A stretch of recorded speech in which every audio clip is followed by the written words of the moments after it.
आज तो वसूली करके ही जाऊंगा। घनश्याम, अरे ओ घनश्याम। वो तो स्कूल गए हैं। स्कूल गया है। अरे बहाना तो ढंग का बनाती। हाँ लाला, मैं स्कूल ही गया था, फार्म स्कूल, जहाँ किसानों को सिखाई जाती है खेतों में पैदावार बढ़ाने की हर बात, जैसे मिट्टी के हिसाब से सही खाद, बढ़िया बीज और जरूरत के मुताबिक कीटनाशक, ताकि कम लागत में अधिक मुनाफा। ये पकड़ लाला, तेरा हिसाब साफ।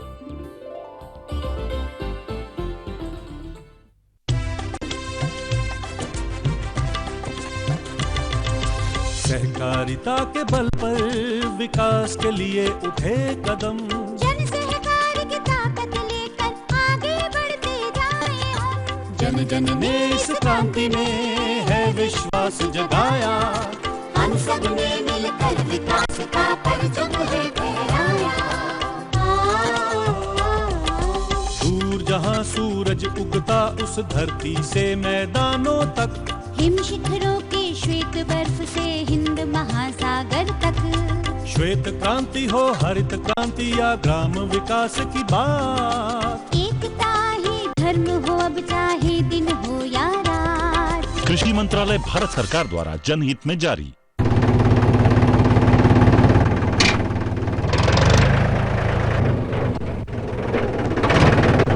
अरे हरकू वाह, बीज, कीटनाशक और आज खाद भी। अरे इतना खर्चा कहाँ से? अरे खर्च की चिंता किसे है, मेरे पास है ये किसान क्रेडिट कार्ड।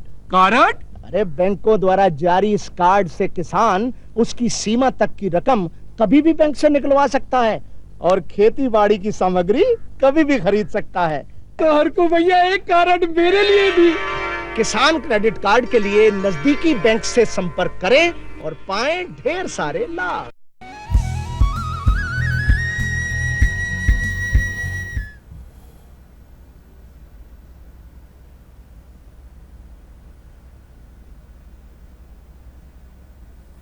कृषि दर्शन देखिए जम्मू किसान भाई बहनी मल्ला राम राम। संगवारी हो, आज कृषि दर्शन कार्यक्रम में गोठ बात के विषय है ग्रीष्मकालीन में धान में संतुलित उर्वरक के उपयोग। ये विषय में गोठ बात करे बर हमारे बीच में आए हैं, हम आमंत्रित करे हैं श्री राजेश कुमार सिंह राठौर ला, जो Indian Farmer Fertiliser Corporative Limited, जो देश के सबसे बड़े किसान की संस्था है, किसानों के द्वारा किसानों के हित में किसान के लिए बनाए हुए संस्था है इफ़को। हम आमंत्रित करें हैं राठौर साहब, आपला स्टूडियो में बहुत बहुत स्वागत है। नमस्कार नमस्कार। संगवारी हो, आप मना राठौर साहब से घर बैठे फ़ोन से भी बात कर सकता हो। हमारा फ़ोन नंबर नोट कर लो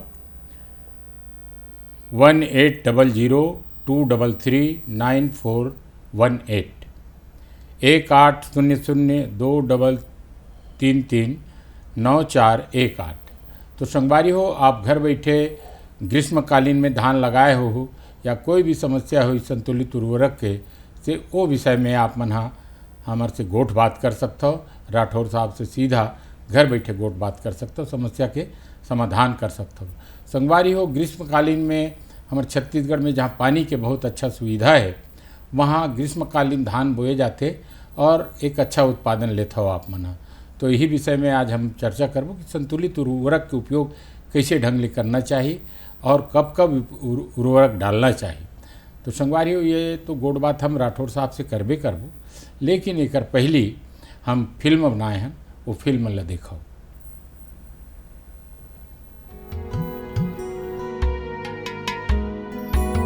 छत्तीसगढ़ की माटी पर फसलें खिलखिलाती हैं हर बार।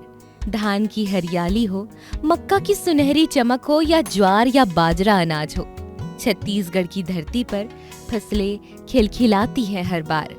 यहाँ की जलवायु उष्णकटिबंधीय मानसून प्रकार की है, जिसमें गर्मियों में उच्च तापमान और वर्षा ऋतु में काफी ज्यादा बारिश होती है। ऐसी जलवायु के कारण छत्तीसगढ़ में कई प्रकार की फसलें उगाई जा सकती हैं, जिनमें ग्रीष्मकालीन धान्य फसलें भी शामिल हैं। ग्रीष्मकालीन धान्य फसलें छत्तीसगढ़ की अर्थव्यवस्था में महत्वपूर्ण भूमिका निभाती है।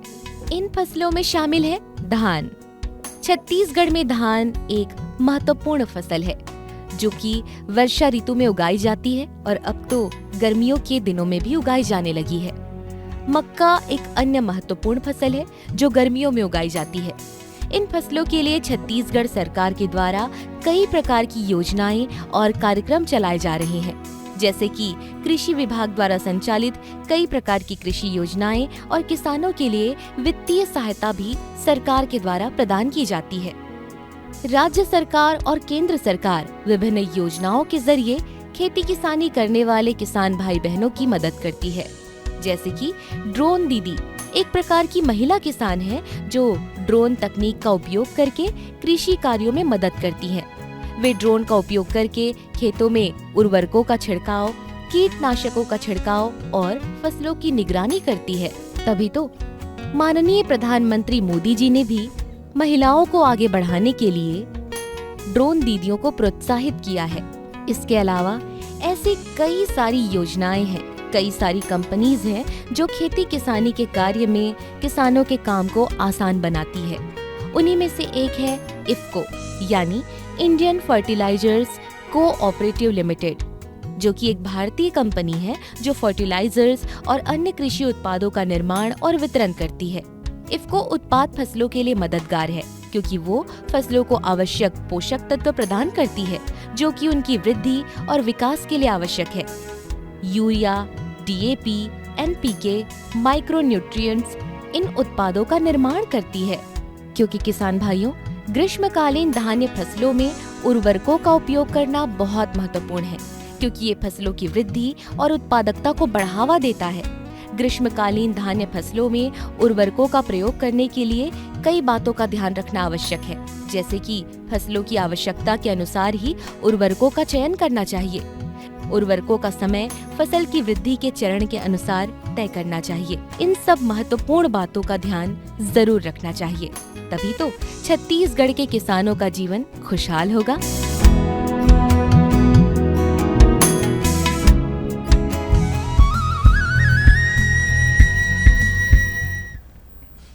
संगवारी हो देखे हो कि ग्रीष्मकालीन धान में कतेक अच्छा ढंग से ड्रोन के उपयोग करे जाते, जेकर से आप खाद के छिड़काव कर सकते हो, दवाई के छिड़काव कर सकते हो, फसल के निगरानी कर सकते हो। ये बहुत अच्छा तकनीकी ड्रोन विधि है। संगवारी हो आओ अब राठौर साहब से हम गोट बात करो। राठौर साहब आप बताते कि संतुलित उर्वरक के उपयोग के तात्पर्य का है। देखिए मैं अपने किसान भाइयों को बताना चाहता हूँ कि सबसे पहले तो हमारे कोई भी फसल हो, चाहे वो ग्रीष्मकालीन धान हो अथवा दूसरी फसलें हों, उनमें फसल उत्पादन लेने में उर्वरक या पोषक तत्व प्रबंधन जो है एक बहुत ही महत्वपूर्ण कारक है जो कि हमारे फसल उत्पादन को सीधे सीधे प्रभावित करता है।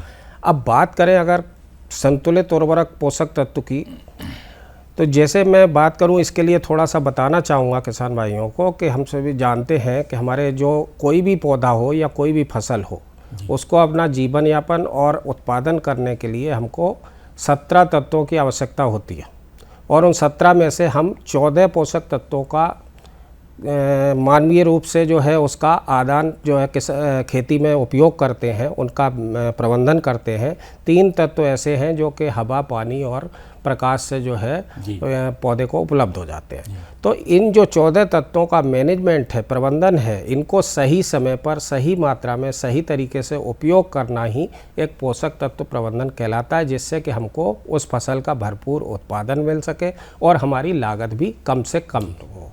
अच्छा, पौधा में कौन कौन से पोषक तत्व की आवश्यकता पड़ती है? इसकी अगर हम बात करें, जैसे मैंने कहा कि कार्बन, हाइड्रोजन और ऑक्सीजन 3 तत्व ऐसे हैं जो प्रकृति ने हमारी फसलों को प्रदान करते हैं, जो कि हवा, जल और प्रकाश से, सूरज की रोशनी से पौधे को उपलब्ध हो जाते हैं। तो इनको हमें कुछ करने की आवश्यकता नहीं पड़ती।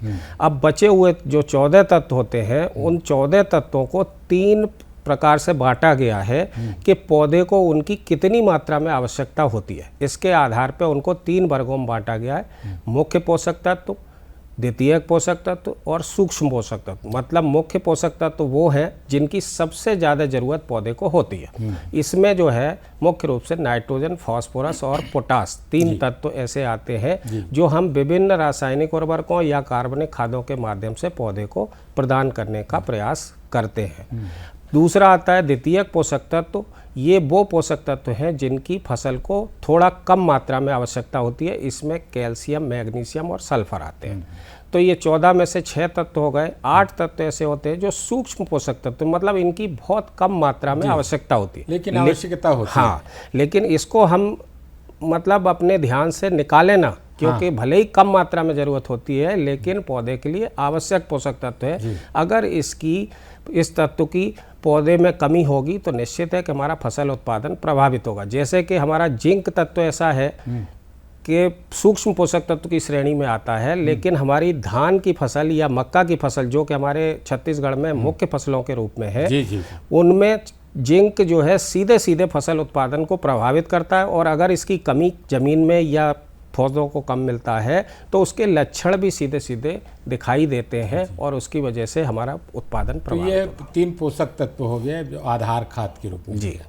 उसके बाद में आप बताए हो सूक्ष्म तत्व। देखिए, ये तो हो गए तत्व मैंने बता दिए। अब इन तत्वों का उपयोग हम विभिन्न रासायनिक अथवा कार्बनिक खादों के माध्यम से पौधे को उपयोग करते हैं। ये हमारी सीखने या जानने की बात है कि हमको कुछ तत्व ऐसे होते हैं जो आधार खाद के रूप में हमको पौधे की बुवाई अथवा रोपाई के समय ही देना होता है। अच्छा, इसमें क्या होता है कि जैसे आप ये मान लें कि जो हमने 3 मुख्य पोषक तत्व माने, नाइट्रोजन, फास्फोरस और पोटास, उसमें से 2 तत्व फास्फोरस और पोटास ऐसे हैं जिनका प्रकृति ऐसी है कि वो जहाँ गिरते हैं या जहाँ उपलब्ध होते हैं वहीं पर पड़े रहते हैं, स्थिर होते हैं, चलायमान नहीं होते। तो इसलिए इनका प्रयोग वैज्ञानिकों की जो अनुशंसा है कि बीज की बुवाई के समय या पौधे की रोपाई के समय ही इनका पूरी मात्रा और नाइट्रोजन की 1/3 या 1/4 मात्रा जो है उस समय पे आधार खाद के रूप में प्रयोग कर देनी चाहिए। ये उसका तरीका। अब बचा केवल एक नाइट्रोजन का तत्व जिसकी मात्रा बचती है। नाइट्रोजन ऐसा तत्व है जो कि चलायमान होता है, वो कभी रुकता नहीं है, तो उसका हम प्रयोग 2 से 3 बार राठौर साहब एक फोन आवा थे अमर संगवारी के। हेलो, हाँ, कहाँ से बोलत हो, कौन बोलत हो? हाँ, नमस्कार सर, मेरा नाम नंद स्वरूप मिश्रा है, जिला बाराबंकी और उत्तर प्रदेश से। मैं जानना ये चाहता हूँ, हमारी जो फसलें होती हैं जैसे धान, गेहूँ, मक्का, मोटा अनाज हो गया, दलहनी हो गई, तिलहनी हो गया, कपास हो गया, हमारा गन्ना, सब्जियाँ हो गई, इनका पहला छिड़काव हमें किस अवस्था में करना चाहिए? जैसे कुछ चीजों में कल्ले निकलने के समय, मक्का हमारा जब घुटने तक ऊंचाई हो जाए तो ऐसी दशा में दूसरा छिड़काव कब करें? तीसरा छिड़काव हमें कब करना चाहिए पोषक तत्व के रूप में? जी नंद स्वरूप मिश्रा जी, अभी आप राठौर साहब जवाब देंगे।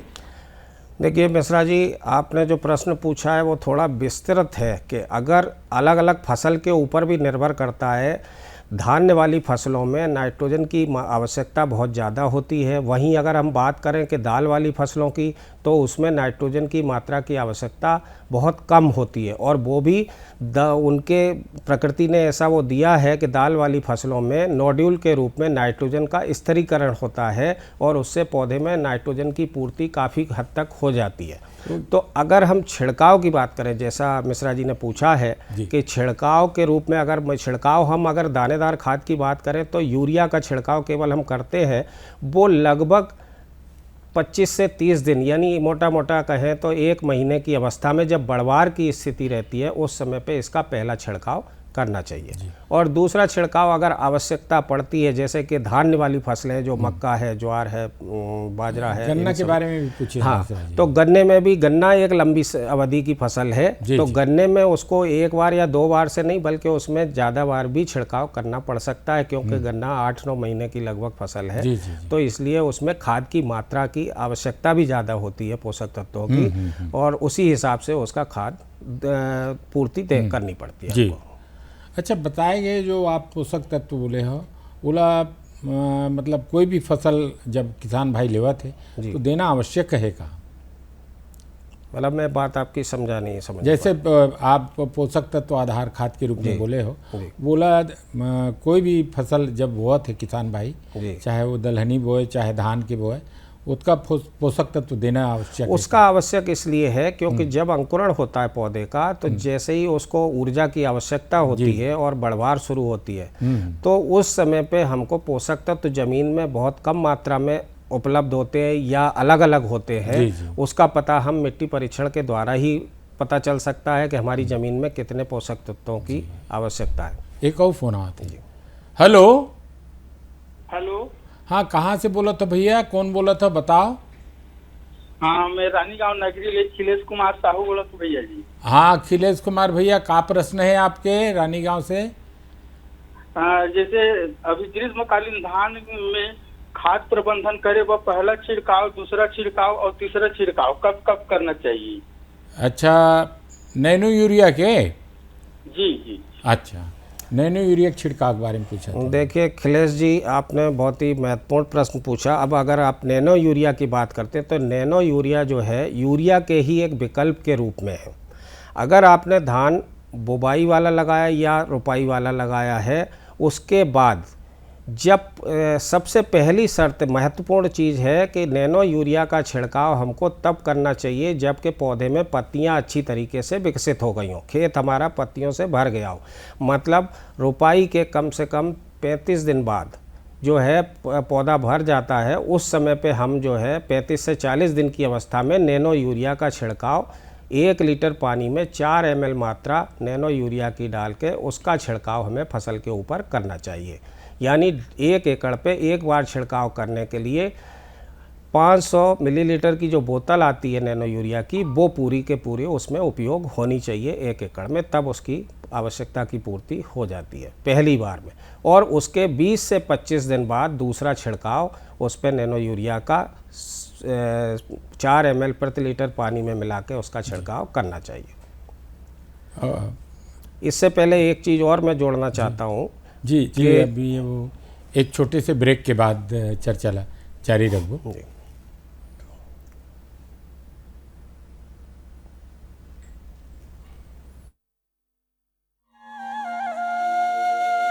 लोक सेवा प्रसारक दूरदर्शन ने OTT प्लेटफॉर्म पर कदम रखते हुए वेब्स की शुरुआत की है। ये डिजिटल मीडिया OTT दर्शकों को संपूर्ण इंफोटेनमेंट का सिस्टम देता है। अगर आपको भी चाहिए फ्री में शानदार कंटेंट, तो आज ही आप प्ले स्टोर से ऐप डाउनलोड कीजिए। तो आज ही QR कोड स्कैन करके डाउनलोड करें वेब्स ऐप।